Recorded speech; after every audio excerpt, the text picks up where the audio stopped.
Hello दोस्तों, नमस्ते। आज की कहानी है कातिल पत्नी। केशव ने प्रेम विवाह किया था। केशव की हत्या हो गई थी। केशव की पत्नी शिखा भी केशव की हत्या में शामिल थी। पुलिस से बचने के लिए उसने केशव की गुमशुदगी की रिपोर्ट दर्ज करा रखी थी। केशव की लाश 2 दिनों बाद एक नाले से बरामद हुई थी। दुर्गंध फैली थी। तब लोगों को पता चला कि नाले में लाश पड़ी है। उसके बाद पुलिस को सूचना दी गई। केशव शहर का जाना माना व्यापारी था। पिता की मौत के बाद सारा कारोबार वही संभाल रहा था, जिसकी वजह से वह काफ़ी व्यस्त रहता था। वह सुबह घर से निकलता था तो रात को ही लौटकर घर आता। केशव की पत्नी शिखा को परिवार वालों ने स्वीकार नहीं किया था, इसीलिए वह उसे लेकर अलग रहता था। शिखा बेहद खूबसूरत थी। शादी को अभी 1 ही साल हुआ था कि यह हादसा हो गया।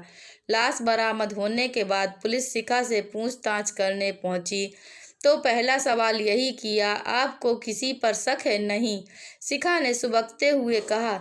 याद कीजिए, आपके पति का किसी से कोई लेना देना में विवाद तो नहीं हुआ था जिसका उन्होंने आपसे जिक्र किया हो। वह व्यवसाय की बातें घर पर बिल्कुल नहीं करते थे।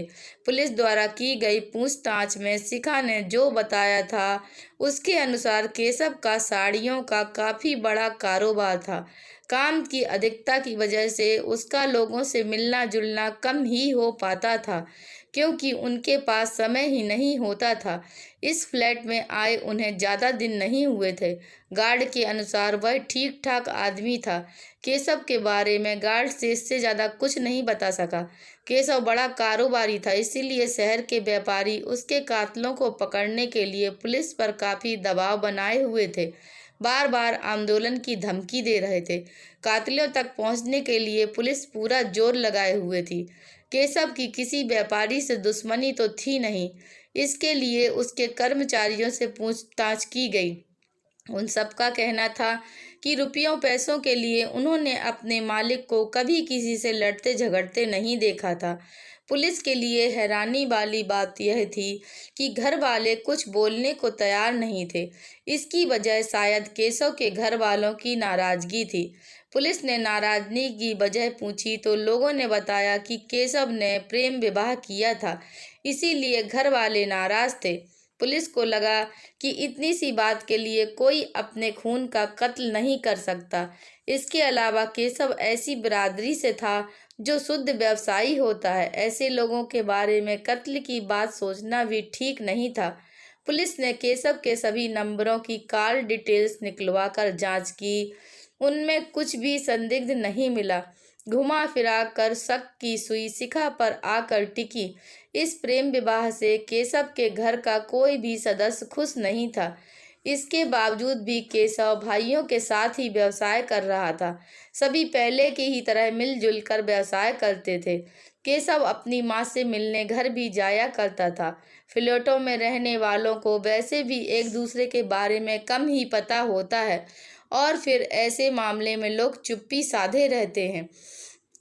फ्लैट बने ही ऐसे होते हैं कि अंदर क्या हो रहा है बगल वाले को पता ही नहीं चलता।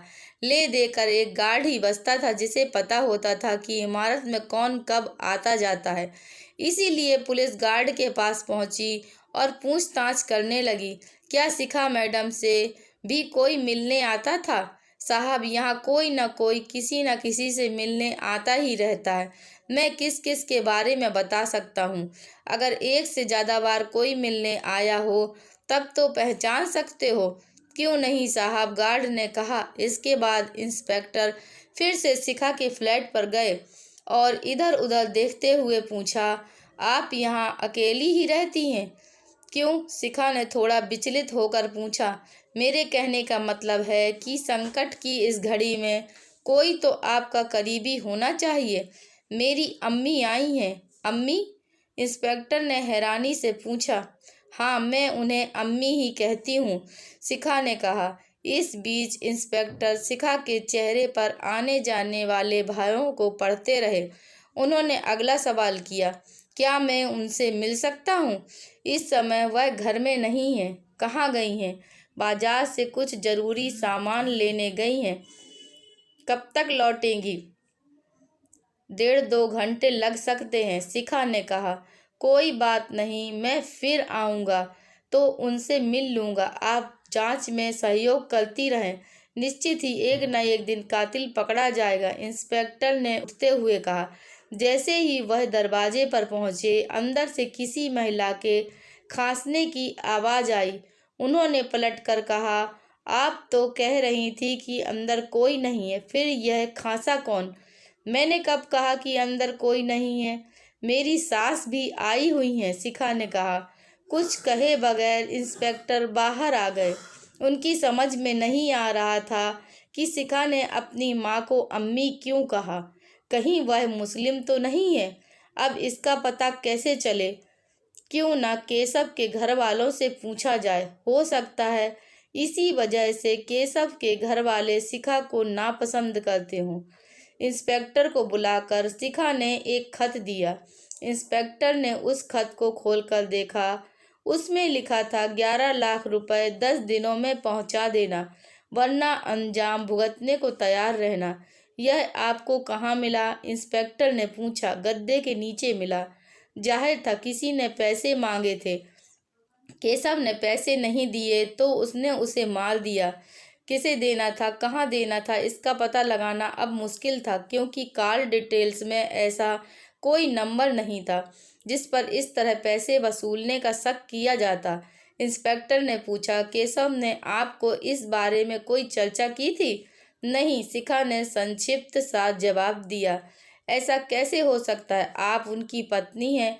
ऐसे मामलों में पति अपनी पत्नी से जरूर जिक्र करता है। हो सकता है वह मुझे परेशान न करना चाहते हों। इंस्पेक्टर उठकर गार्ड से पूछताछ करने के लिए चले गए, लेकिन पता चला कि गार्ड अपने गांव चला गया। इस बीच वह अंधेरे में तीर चलाते रहे। एक दिन उन्होंने केशव के बड़े भाई को बुलाकर पूछा, यह अफसाना कौन है? कुछ सोचकर बड़े भाई ने कहा, अफसाना केशव की पत्नी का नाम है। आप शिखा की बात कर रहे हैं?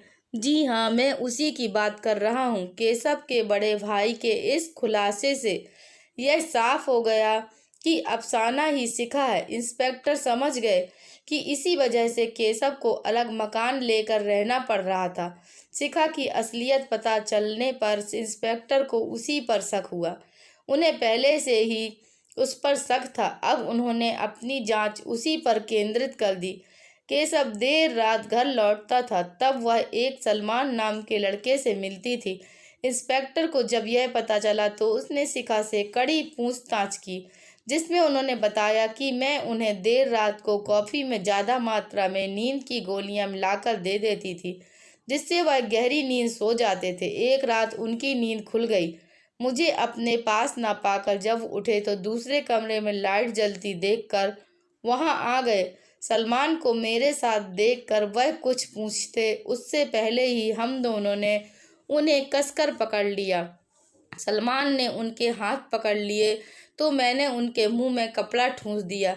इसके बाद जमीन पर गिराकर सलमान तब तक उनका गला दबाए रहा जब तक उनकी मौत नहीं हो गई।